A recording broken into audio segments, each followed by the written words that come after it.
In the World Cup, Imran Khan was a hero. In Pakistan, he's a king, almost a living god.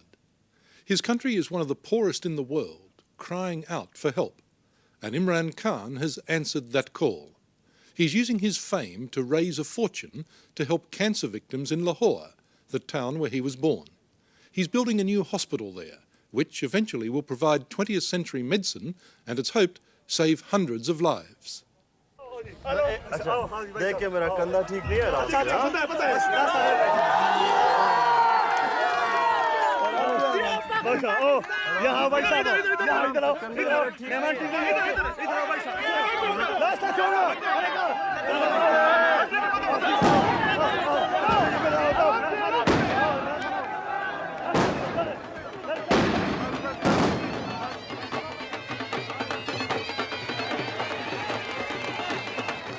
Back home with Imran Khan.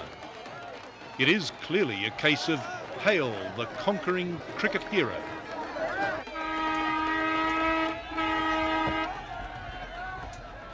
Amazing, the World Cup fever, I can't believe it. It is absolutely amazing, it is. Pakistan is a country of 115 million people, and if they had their way, every one of them would touch him, thank him. So they've come through the back window now. Everywhere he goes, he's mobbed. And sometimes it can be downright dangerous. So dangerous that they need armed police to control the crowds. Chalo, Usagiri. Chalo.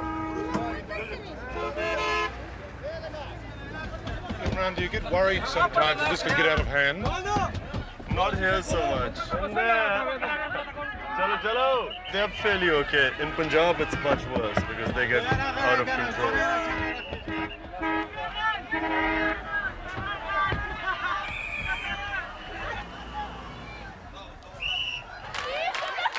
In Pakistan, good Muslim girls are not supposed to go crazy,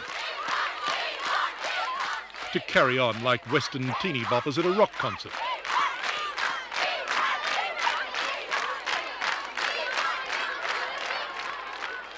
But Imran Khan's magnetism can upset even the most sedate school for young ladies.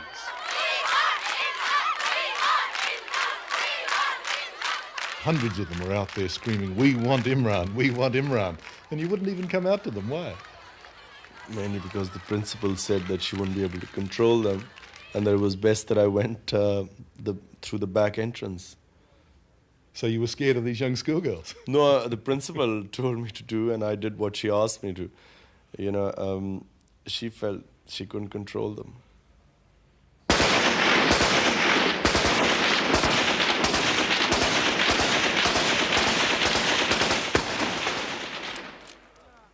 These are Imran Khan's people, the Pathan people, from the northwest frontier. Here in the Khyber Pass, these days the tribesmen use their firearms the way we use fireworks.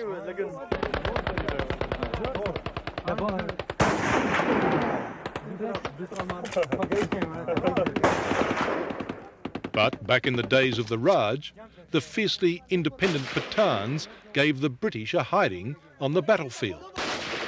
Their native son has followed tradition on the cricket field. You won't soon, we won't be able to move. What was this that you were showing me here? Excuse me, this is hashish. Excuse me, ma'am. Hashish? Yes.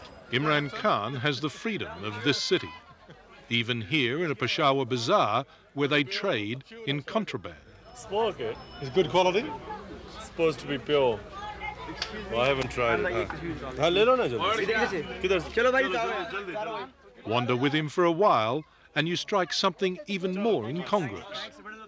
At this shooter's supermarket, they've been buying raffle tickets to support Imran's favourite charity. You see, these were the tickets sold for our school's campaign where we collected something like $1 million by selling those tickets. Oh, and so he bought a ticket. Yeah, he must have bought a 20-rupee ticket. So they asked him, did he buy it because it had you on it? He bought it. No, because he knew it was for the hospital. These tickets were sold to collect money for the hospital. This is a country that can do with every new hospital it can get.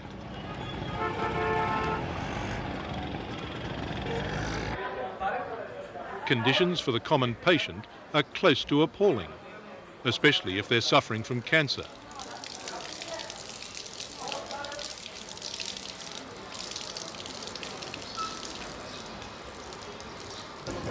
In most of the hospitals, the poor people suffer. You know, really, they don't have the money, they can't get rooms inside, they can't get medicine. What's your goal? Well, initially really to provide cancer care of top quality, and most importantly for the poor people here, free treatment. Imran wants more for his country than simply cricket supremacy.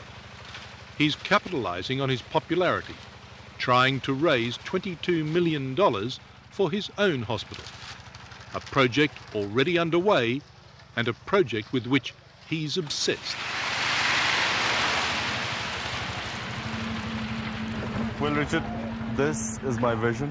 It's not just a hole in the ground, is it? Something I have worked for now 7 years, and finally seeing this, I cannot even express the amount of fulfillment, sense of achievement I felt whenever I walk in through that door.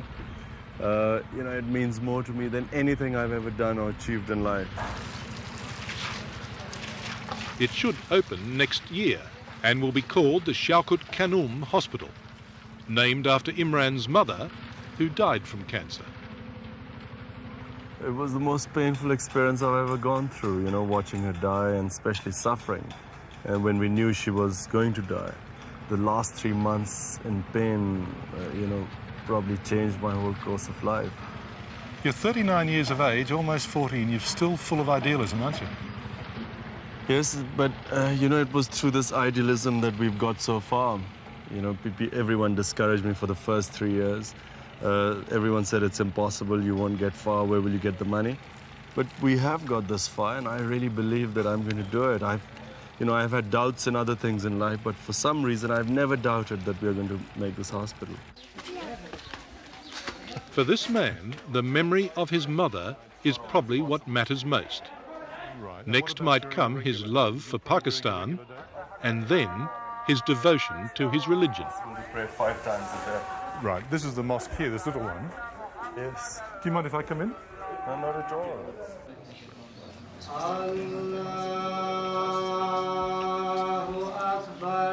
Just as Imran is an ambassador for his country, he's also an ambassador for Islam.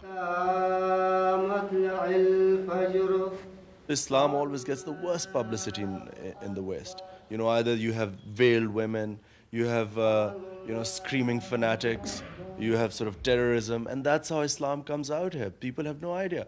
I mean, Islam, for me, is the easiest religion. People keep saying, is there a clash, living your life in the West? There is no clash. But, Islam is a very lenient religion. I see no problem in ever following my faith, wherever I am.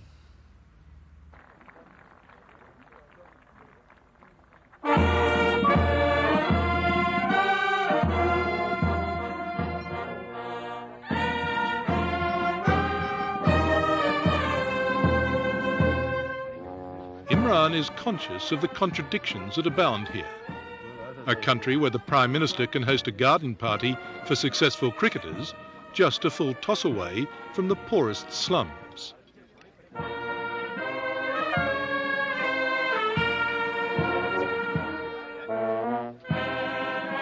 But the cream of society wants to share the victory, and every politician wants Imran on his side. So, this is Richard, who's come from Australia, 60 minutes. Prime Minister, a great pleasure to meet you. Welcome to Pakistan. Thank you very much indeed. Is it your first visit? Yeah, no, second. Are you proud of the young boy? Oh yes, they've done extremely well. If he was to go into politics, he'd be the right man to have on your team, would he? I offered him a long time ago, but he declined. I don't know why. Sensible. My offer is still valid. Well, I really have thought about it, because I was offered twice to come into politics. And really, it's something I know that, one must know one's limitations. I know I'm not meant to be a politician. Do you care about the corruption that pervades the country here? Yes, of course, one cares. We try and everywhere you go, if you go to a dinner table, the main conversation, no matter where you go, is invariably comes on politics, the sort of what's wrong with the society. And yet people seem incapacitated to do anything. And that's why I say that I try and do what I can, and I realize my limitations. But do you need a revolution? Yeah, I think so. I think maybe a revolution is the answer, provided it's the right one. You don't feel the situation here is hopeless? Hopelessness is a sin in Islam. It's very specifically in Quran it states that for a Muslim to ever think of hopelessness as a sin, which I kept telling my team, by the way, during the World Cup, and things were at their worst, lowest ebb. Zamanpa ki kaun si team hai? Because of one man, cricket has become a second religion in Pakistan. This is where Imran played his first game. We had very high cricketing standards here. It's a classy concrete pitch in the Toffs end of town. But now kids are taking up the bat and ball all over the country. Cricket has become a passion in this country. In the past 6 or 7 years, one-day cricket has completely transformed the society. And while we were at this historic ground, I couldn't resist asking for one more favour. Come on, give me a catch on the next one so I've got something to take home. Okay.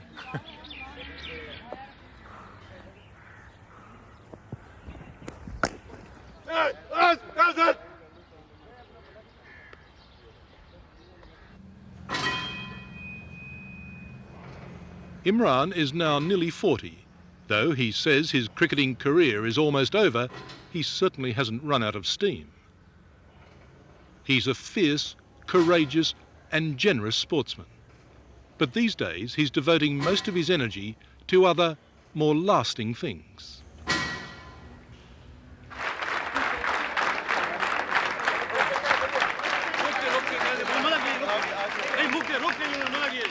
Imran still has to raise millions to pay for the cancer hospital.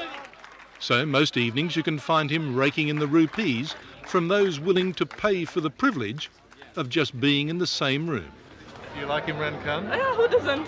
Who doesn't? There are women all over the world that like him. Yeah, but I think they can see the person through the features, I think. Yeah, he's good looking, but I think basically he plays well and he's a nice guy. He's extremely nice, isn't he? Yeah. So when are you going to break a lot of hearts and get married? Well, let me just say one thing about marriage. I view marriage in a very straightforward manner. I think that it's a huge responsibility to have, and especially to have children, which is the main reason one must get married. And really, if one doesn't feel one can live up to that responsibility, one shouldn't go into it. Because, you stand to wreck other people's lives. And I've seen it happen. I mean, in cricket, it's a full time, you go all over the world traveling 4 months on a cricket tour. Then you again come back and go somewhere else. I mean, to do justice to a marriage the way a cricketer leads his life, I don't know, some players might have done it, but I've seen a lot of cricketers' marriages on the rocks. And I've always felt that I wouldn't have done it justice. He's an extremely good-looking man, isn't he? Yes, he is. Does everyone think that? Most of the girls do, I think. Do they?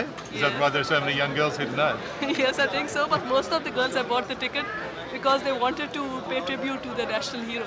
To the national hero? Yeah. Not just the most eligible bachelor? No, not just that. And we pay lots of respects to him for what he did for Pakistan.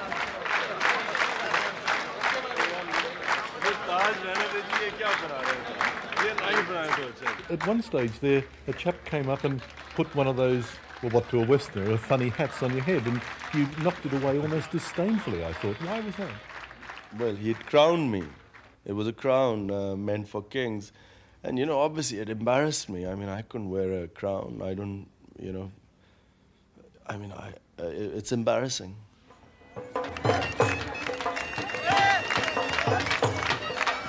It might be embarrassing for Imran Khan, but that is the way that millions of Pakistanis feel. To them, he is their king of cricket. I don't consider myself a messiah, and I don't consider that I can solve people's problems. But I do feel that whatever I can do in the position I am, I must do that. And that's a big responsibility.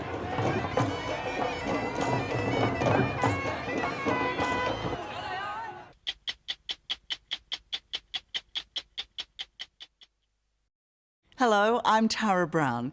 Thanks for watching. To keep up with the latest from 60 Minutes Australia, make sure you subscribe to our channel. You can also download the 9Now app for full episodes and other exclusive 60 Minutes content.